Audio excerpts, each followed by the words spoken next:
Carl Jung once said that everything that irritates us about others can lead us to an understanding of ourselves. But what he didn't tell you is how to use that understanding as a weapon of transformation. Stay with me, because what I'm about to reveal about the psychology of silence will change how you handle disrespect forever. When someone disrespects you, your first instinct screams for confrontation. You want to make them understand, maybe even teach them a lesson. But according to Carl Jung's groundbreaking work on human psychology, the most powerful move isn't in what you say, it's in what you strategically take away. And by the end of this, you'll understand why silence has become the ultimate psychological warfare. Here's something most people never realize about disrespectful behavior, and Carl Jung discovered this through decades of studying the human psyche. When you withdraw access to your time, energy, and presence, you're not just sending a message. You're activating what Jung called the shadow, that hidden part of their personality they don't want to face. People who disrespect you operate from a place of psychological comfort. They assume you'll still be there, tolerating their behavior because your kindness keeps you around. Jung identified this as projection. They're projecting their own insecurities onto you, expecting you to carry the emotional burden of their dysfunction. But here's where it gets interesting, and why you need to pay attention to every word I'm saying next. When you stop answering their calls, stop replying to their messages, stop showing up where you used to, you create what Jung called active imagination in their minds. Suddenly, they're left talking to an echo, trying to figure out what went wrong. That confusion isn't random, it's their psyche beginning to confront the shadow they've been avoiding. Carl Jung discovered something profound about human nature that will blow your mind. He said, the meeting of two personalities is like the contact of two chemical substances. If there is any reaction, both are transformed. But what happens when one substance suddenly disappears? There's a unique psychological discomfort that comes from being shut out without explanation. Jung called this individuation, the process where a person is forced to confront their authentic self. Your absence becomes a mirror, reflecting back their behavior without the distraction of your emotional reaction. And this is crucial, so don't skip ahead, because this reflection process is far more effective than any argument you could have had. Why? Because it makes them confront themselves. Jung understood that real change only happens through self-confrontation, not external pressure. According to Carl Jung's research on psychological dynamics, withdrawing access doesn't mean you're being passive. It means you're choosing what he called conscious suffering over pointless confrontation. You've realized that your time and energy are too valuable to spend on someone who doesn't see your worth. Jung said, the privilege of a lifetime is to become who you truly are. When you protect yourself instead of punishing them, you're engaging in this sacred process of becoming. And here's the psychological twist that changes everything. The more you focus on your own psychological space, what Jung termed the inner work, the more powerful you become in their eyes. At first, they may think you're just being distant. They might assume you'll come back like you always did.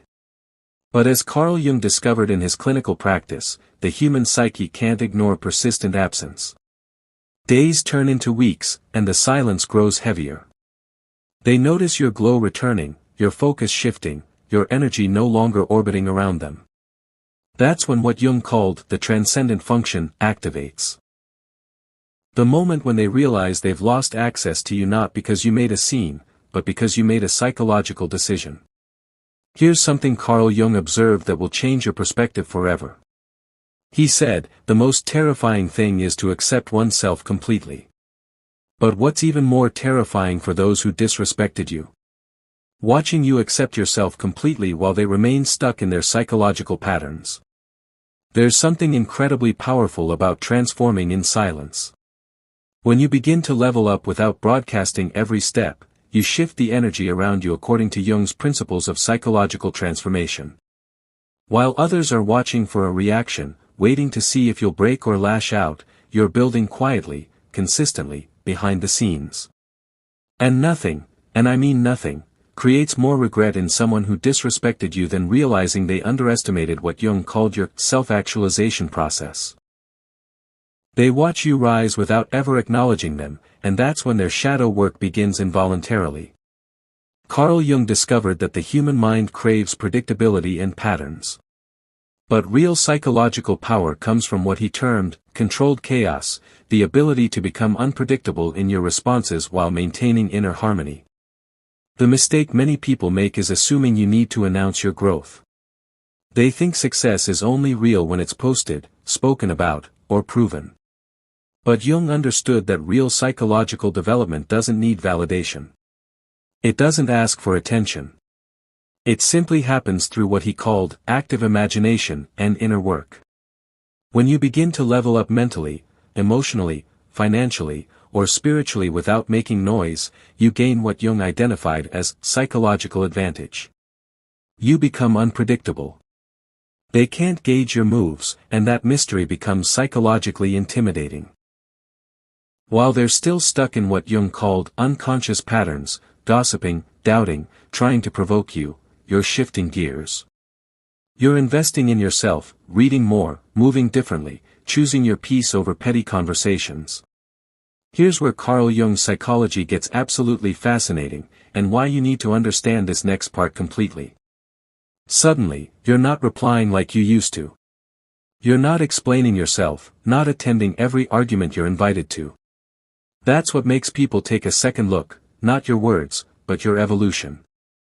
And according to Jung, this evolution triggers what he called the anima/animus projection. They begin to see qualities in you they didn't recognize before. The beauty of it? You don't have to seek revenge. Your psychological growth becomes the message. It tells them, you never broke me. You just reminded me who I am. Every silent step you take toward your purpose, every goal you accomplish without their knowledge, every inner battle you win, it becomes part of what Jung called the hero's journey they never saw coming. They thought you'd stay stuck. They thought you needed their validation. They thought their disrespect would define you.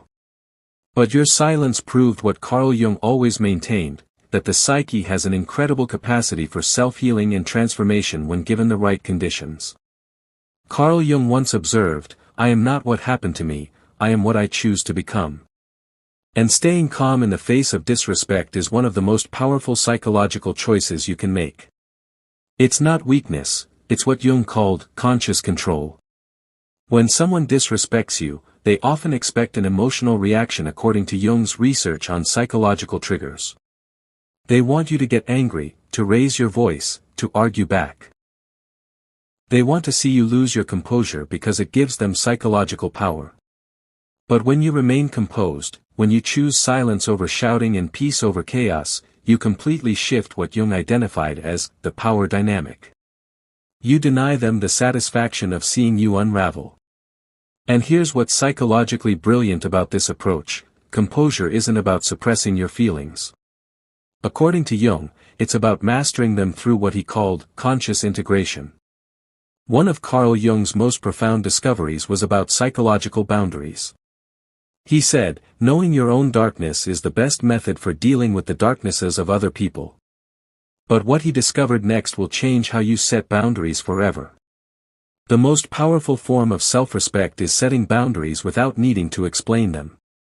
When someone disrespects you, the first instinct might be to justify why their behavior hurt you. But true psychological strength lies in what Jung called sovereign enforcement, protecting your boundaries silently, without begging for understanding. You don't need to slam doors or raise your voice. All it takes is what Jung identified as a quiet shift in consciousness. You stop replying to messages that drain you. You stop saying yes when you mean no. You stop showing up for people who only call when they need something. At first, they might not even realize what's happening. But slowly, the access they once had to you begins to disappear, not out of spite, but out of what Jung called psychological self-preservation. Here's something Carl Jung understood about human nature that most people miss entirely. He said, everything that irritates us about others can lead us to an understanding of ourselves. But he also discovered that there's a certain psychological calm in choosing not to seek revenge, not because you're weak, but because you understand something deeper. Life has a way of settling psychological scores better than you ever could. Jung called this synchronicity, the meaningful coincidences that occur when you align with your authentic self rather than reacting from your wounded ego. Revenge often keeps you psychologically tied to the very person who wronged you. It drains your energy, clouds your vision, and keeps your emotions stuck in what Jung termed the past-oriented shadow. But when you let go of the need to retaliate and instead invest that energy into becoming a better version of yourself, you break the psychological cycle. Sometimes the most powerful psychological move you can make is to simply disappear, not out of weakness, not out of defeat, but out of what Carl Jung called conscious choice and self-respect. When someone disrespects you repeatedly, they expect you to stay. They expect you to keep showing up, to keep giving them access, to continue tolerating their behavior. But when you choose to walk away quietly, to remove yourself without warning, your absence becomes what Jung identified as a louder psychological message than your presence ever was. And in that silence, they begin to feel the loss they didn't think was possible. Disappearing with dignity isn't about ghosting or being petty. According to Jung's research on psychological health, it's about reclaiming your energy. It means you've reached a point where you no longer see value in proving your worth to those who fail to recognize it. You stop engaging in meaningless conversations.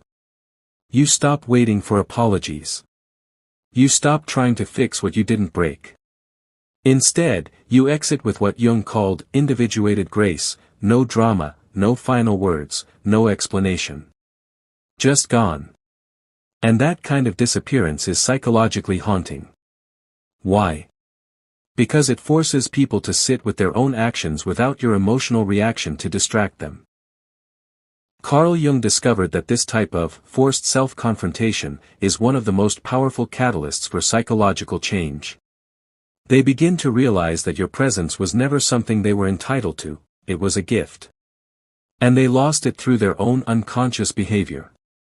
As time passes, they might try to reach out. They might wonder why you pulled away. But by then, you've evolved into someone who practices what Jung called psychological sovereignty, someone who no longer needs closure from the same people who caused the damage. Hook 24, closing, your disappearance wasn't to punish them, it was to protect you. And as Carl Jung always maintained, the most powerful relationship you will ever have is the relationship with yourself.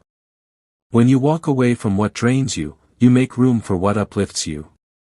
Those who once disrespected you will watch from a distance as you thrive without them. That realization hits harder than any argument, any clapback, any dramatic confrontation.